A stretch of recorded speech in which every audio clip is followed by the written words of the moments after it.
2024-25ஆம் ஆண்டுக்கான இடைக்கால பட்ஜெட் தாக்கல் செய்யப்படுகிறது. இந்த பட்ஜெட் தொடர்பாக பல்வேறு எதிர்பார்ப்புகள் மற்றும் மக்களிடையே என்னென்ன புதிய அறிவிப்புகள் வெளியாகக்கூடும் என்ற எதிர்பார்ப்பு அதிகரித்திருக்கிறது.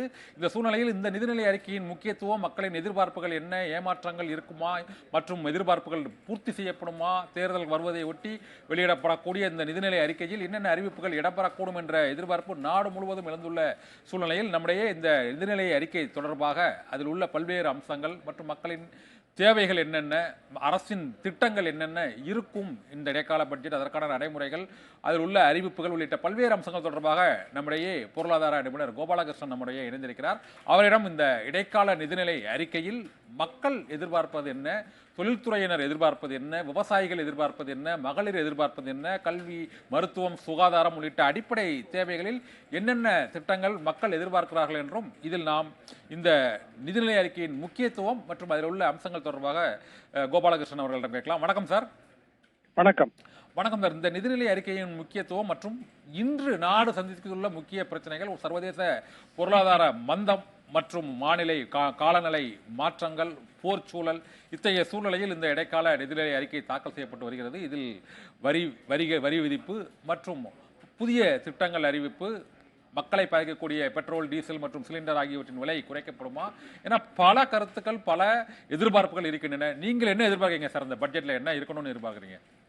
அதாவது இந்த பட்ஜெட் நீங்க ஏற்கனவே கோடிட்டு காட்டியது போல இது ஒரு இன்டரிம் பட்ஜெட், இடைக்கால பட்ஜெட். ஸோ இதற்கு பிறகு அரசாங்கம் இப்போ அந்த எலெக்ஷன் தேர்தல் தேதி அறிவிக்கப்பட்ட அந்த மாடல் கோட் ஆஃப் கான்டக்ட் அதற்கு பிறகு தேர்தல் நடந்து அடுத்த ஆட்சி அமையும். அதற்கு பிறகுதான் அந்த முழு ஃபுல் ஃபிளெட்ஜ்டு பட்ஜெட் அப்படின்னு சொல்லக்கூடிய ஒரு முழு பட்ஜெட் ஜூன் ஜூலைல தாக்கல் செய்யப்படும். அதுதான் முழுமையான ஒரு பட்ஜெட்டாக இருக்கும். இது முழுக்க முழுக்க ஒரு இன்டரிம் பட்ஜெட். அதாவது இப்ப இடைக்காலத்துல அடுத்த 2-3 மாதங்களுக்கு உண்டான தேவைகளை ஜூலைல, ஆமா, மேல ரிசல்ட்ஸ் வரும் ஜூன் ஜூலை அந்த காலகட்டத்துல அடுத்த முழு பட்ஜெட் ஃபுல் ஃபிளெட்ஜ்டு பட்ஜெட் வருவதற்கு அந்த நாட்கள் தான் இருக்கும். அதுதான் ஒரு முழுமையான பட்ஜெட்டாக இருக்கும். அது மட்டும் இல்லாம இந்த 2 நிதிநிலை அறிக்கை பட்ஜெட்டையும் பார்க்கும்போது, ஒன்று இப்ப இன்டரிம் பட்ஜெட் தேர்தலுக்கு முன்னாடி வருது, அந்த அடுத்த பட்ஜெட் தேர்தலுக்கு பிறகு வருது. அதனால அந்த வியூ பாயிண்டே மாறும், அரசாங்கத்துடைய அந்த வியூ பாயிண்ட்ஸ் மாறும். ஏன்னா இப்ப தேர்தல் இருக்கிறதுனால பொதுவாகவே நம்ம பல காலங்களாக பார்த்துட்டு வரோம், 30-40 ஆண்டுகளாக பார்க்கும் பொழுது பொருளாதாரத்திற்கும் தேர்தல் அரசியலுக்கும் சம்பந்தமே கிடையாது. ஏன்னா மக்களுக்கு அடிப்படையான விஷயங்கள் தான் தேர்தல் காலகட்டத்துல பார்ப்பாங்க. எக்ஸப்ட் இன்ஃபிளேஷன், அந்த விலைவாசி உயர்வு மட்டும்தான் ஒரு பொருளாதார விஷயமாக பார்க்கலாமே தவிர, அடிப்படையிலே இது போன்ற பட்ஜெட்ஸ் எல்லாமே எலெக்ஷன் டைம்ல வரும்போது அரசாங்கத்துடைய இப்ப சிட்டிங் இன்கம்பன்ட் கவர்மெண்ட்டுடைய போக்கஸ் அந்த எலெக்ஷனுடைய அந்த இது இருக்கும், அந்த தாக்கம் நிச்சயமாக பட்ஜெட்ல காணப்படும். ஏற்கனவே அந்த டெம்ப்ளேட் கொடுத்துருக்காங்க. நேற்றைக்கு இப்ப பிரசிடென்ஷியல் ஸ்பீச்சும் பார்த்தோம். அதற்கு முன்பு பிரதமர் உட்பட பலரின் ஸ்பீச் பார்க்கும்போது முக்கியமாக இந்த விமன் எம்பவர்மெண்ட், பாவர்ட்டி அலிவியேஷன், அதாவது இந்த வறுமை ஒழிப்பு, அப்புறம் இளைஞர்களுக்கு யூத் ஃபோக்கஸ் ஆன் யூத், அதற்கு பிறகு பார்க்கும்போது விவசாயிகள், ஃபார்மர்ஸ் ஃபோக்கஸ். ஸோ இந்த 3-4 தீம் பேஸ் பண்ணி இருக்கிறதுக்கான வாய்ப்புகள் அதிகமா இருக்கு. பட் பொதுவாக இருக்கக்கூடிய பட்ஜெட், அதாவது இப்ப இந்த ஃபுல் ஃபிளெட்ஜ்டு பட்ஜெட்ல இருக்கக்கூடிய எல்லா அம்சங்களும் இதுல இருக்காது. இதுல ஒரு பேசிக் ரிக்குவயர்மெண்ட்ஸ் மட்டும்தான் இருக்கும். சோ அதற்கு பிறகுதான் அது நிதிநிலை அறிக்கை, அடுத்த அரசாங்கம் ஃபார்மலா எலெக்ட் ஆகி அடுத்த நிதியமைச்சர் அதுதான் ஒரு ஃபுல் ஃபிளெட்ஜ்டு பட்ஜெட்டாக அது எல்லா ஏரியாஸையும் டச் பண்ணக்கூடிய ஒரு பட்ஜெட்டாக இருக்கும். இது முழுக்க முழுக்க ஒரு தீமேட்டிக் பட்ஜெட்டாக இருக்கலாம்.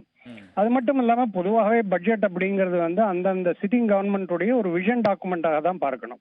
அதாவது அந்த அரசாங்கம் இந்த பட்ஜெட் மூலமாக என்ன அந்த விஷன் என்ன, அந்த அரசாங்கத்துக்கு என்ன ஒரு தொலைநோக்கு பார்வை என்ன இருக்கு அப்படிங்கறத கோடிட்டு காட்டக்கூடிய விஷயமாக தான் பட்ஜெட் டாக்குமெண்ட் ஜெனரலா இருக்கும்.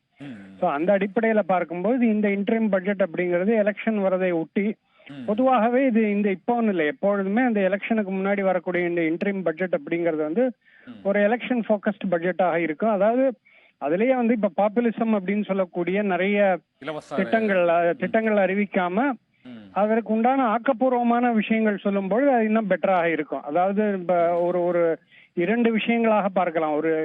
ஒரு தேர்தலுக்கு முன்னாடி வரக்கூடிய பட்ஜெட்ல ரெண்டு விஷயங்கள் பார்க்கலாம்.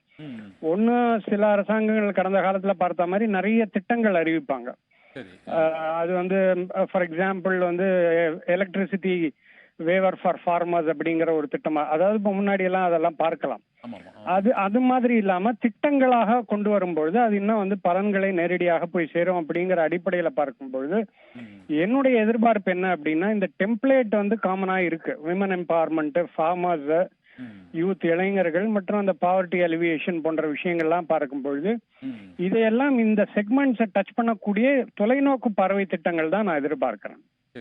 அது வரும் அப்படிங்கிற எதிர்பார்ப்பு நிச்சயமாக இருக்கு பொதுவாக.